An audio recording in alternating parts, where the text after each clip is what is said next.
Assalamualaikum dan selamat datang di modul 1, 4 budaya positif. Dalam video ini, kita akan mengeksplorasi penerapan segitiga restitusi sebagai bagian dari pendekatan kita untuk menciptakan lingkungan kelas yang sehat dan mendukung. Anda akan melihat bagaimana menggunakan metode ini untuk membantu siswa menyelesaikan konflik secara konstruktif. Dengan langkah-langkah menstabilkan identitas, memvalidasi tindakan yang salah, dan menanyakan keyakinan, memahami dan memperbaiki kesalahan, serta memperkuat hubungan di kelas. Ikuti terus untuk melihat bagaimana proses ini dapat mempromosikan budaya positif di sekolah. Segitiga restitusi adalah sebuah pendekatan dalam manajemen konflik yang dirancang untuk membantu individu mengatasi dan memperbaiki kesalahan mereka dengan cara yang konstruktif. Konsep ini melibatkan 3 langkah utama: menstabilkan identitas, yang memastikan individu merasa diterima dan dihargai, memvalidasi tindakan yang salah, yang menjelaskan mengapa tindakan tersebut salah tanpa merendahkan individu, dan menanyakan keyakinan, yang mendorong individu untuk merefleksikan kesalahan mereka dan merencanakan langkah-langkah perbaikan. Tujuan dari pendekatan ini adalah untuk memungkinkan individu belajar dari kesalahan mereka, memperbaiki hubungan dengan orang lain, dan kembali ke kelompok dengan sikap yang lebih positif.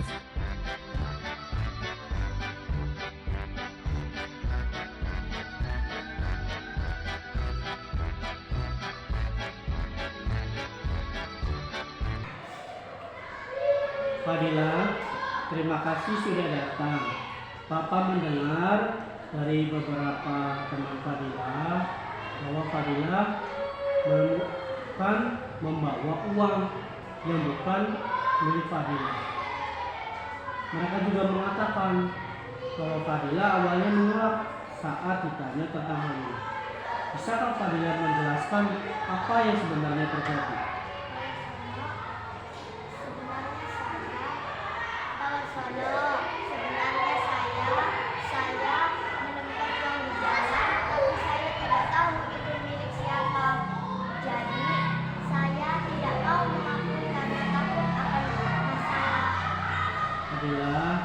Saya paham bahwa ini adalah situasi yang sulit, tapi kita perlu membicarakan ini lebih dalam untuk menjelaskannya dengan baik.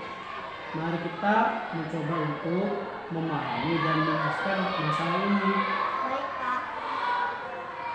Fadila, Bapak ingin kamu tahu bahwa mengakui kesalahan adalah langkah yang pertama yang penting. Mengambil sesuatu yang bukan milik kita bisa saja terjadi. Tetapi yang penting adalah bagaimana kita menanggapi situasi tersebut. Saya percaya bahwa Fadila bisa belajar dan bertanggung jawab atas tindakan Fadila. Terima kasih, Pak. Saya merasa sangat malu dan takut akan konsekuensi. Saya tidak tahu harus bagaimana. Perasaanmu wajar. Menghadapi kenyataan dan mengakui kesalahan memerlukan keberanian. Ini adalah langkah penting untuk memperbaiki hubungan Fadila dan teman-teman di sekolah. Mengambil uang tanpa izin adalah tindakan yang salah, dan berbohong tentang hal itu hanya membuat situasi menjadi lebih rumit. Ketidakjujuran akan merusak kepercayaan yang ada antara Fadila dan orang lain. Namun, mengakui kesalahan adalah langkah yang sangat baik dan menunjukkan bahwa Fadila siap untuk memperbaiki kesalahan Fadila. Saya tahu, Pak. Saya sangat menyesal. Saya tidak seharusnya mengambil uang itu dan berbohong hanya memperburuk keadaan saya. Tidak tahu bagaimana harus menghadapi semuanya. Menyadari kesalahan adalah hal yang penting. Langkah selanjutnya adalah bertindak untuk memperbaikinya. Kita akan membahas bagaimana Fadila bisa memperbaikinya. Sekarang, bagaimana Fadila berencana untuk memperbaiki situasi ini? Bagaimana Fadila bisa menunjukkan tanggung jawab, dan membangun kembali kepercayaan yang mungkin telah terganggu. Apa langkah-langkah yang bisa Fadilah ambil untuk memastikan hal ini tidak terjadi lagi? Saya pikir langkah pertama adalah mengembalikan uang tersebut kepada pemiliknya. Saya juga perlu meminta maaf kepada teman-teman dan Pak Warsono karena telah berbohong. Saya ingin menunjukkan bahwa saya belajar dari kesalahan ini dan akan lebih jujur ke depan. Itu adalah langkah yang sangat baik, Fadilah. Mengembalikan uang dan meminta maaf adalah cara yang tepat untuk menunjukkan tanggung jawab dan niat baik. Selain itu, penting untuk belajar dari pengalaman ini agar bisa menjadi lebih baik di masa depan. Mari kita merencanakan bagaimana kamu mengembalikan uang tersebut. Kita juga bisa mengatur waktu untuk Fadilah berbicara dengan teman-teman untuk meminta maaf. Ini adalah bagian dari proses untuk memperbaiki kesalahan dan menunjukkan bahwa Fadilah siap untuk berubah. Terima kasih Pak, saya akan segera mengembalikan uang itu dan meminta maaf kepada teman-teman. Saya juga akan memastikan tidak melakukan hal seperti ini lagi. Bagus sekali. Saya menghargai keberanian Fadilah untuk mengakui kesalahan dan berkomitmen untuk memperbaikinya. Kita semua belajar dari pengalaman seperti ini, dan saya yakin Fadilah akan belajar dari situasi ini dan pemahaman yang lebih baik dan tekad untuk menjadi yang lebih baik.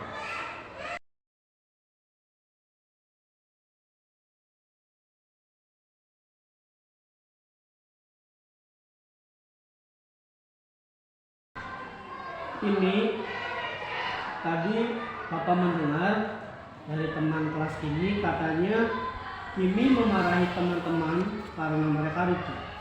Salah satu teman merasa sangat sedih dan bahkan sampai menangis. Mari kita memahami situasi ini lebih dalam. Saya hanya ingin agar kelas ini tenang. Teman-teman mulai ribut dan saling merasa tidak nyaman karena saya tidak bisa belajar dengan baik. Saya berpikir bahwa jika saya menegur mereka dengan tegas, mereka akan berhenti ribut. Baik, terima kasih sudah menjelaskan. Ini sekarang mari kita selesaikan situasi ini dengan lebih baik. Kita akan mengikuti beberapa langkah. Apakah Kimi siap? Kimi sebagai ketua kelas, Kimi memiliki tanggung jawab yang besar untuk menjaga ketertiban dan memastikan suasana belajar yang baik. Ini menunjukkan bahwa Kimi peduli dengan pembelajaran di kelas dan berusaha keras untuk membuat kelas menjadi tempat yang kondusif. Namun, kita juga harus ingat bahwa setiap orang di kelas memiliki perasaan dan hak untuk merasa dihargai.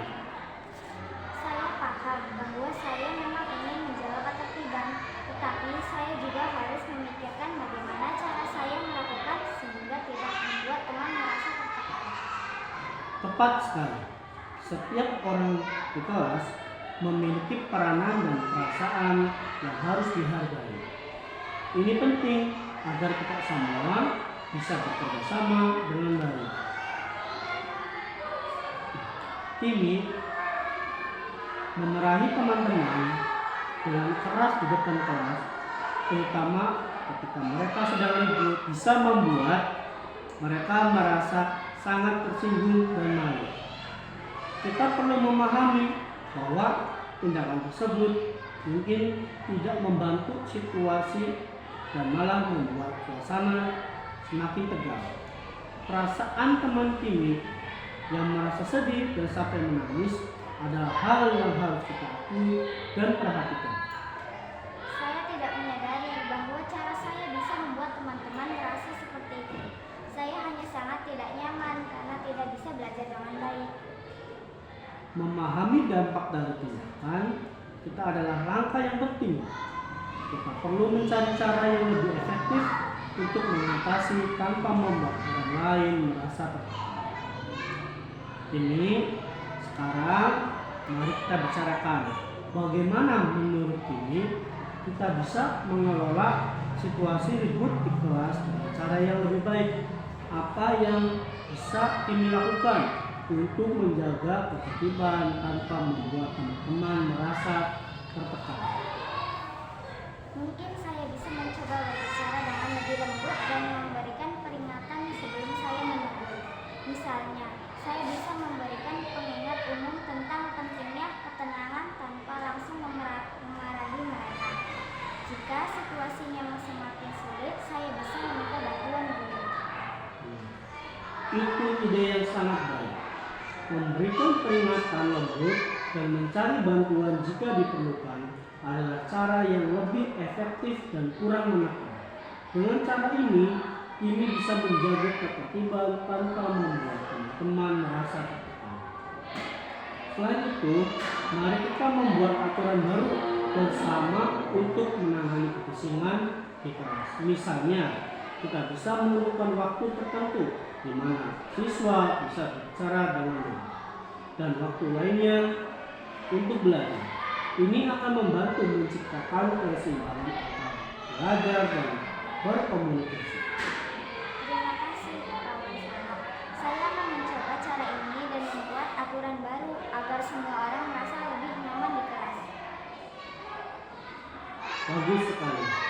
Mari kita semua bekerja sama untuk menciptakan lingkungan kelas yang lebih harmonis dan produktif. Terima kasih atas kerjasamanya Kimi. Oke.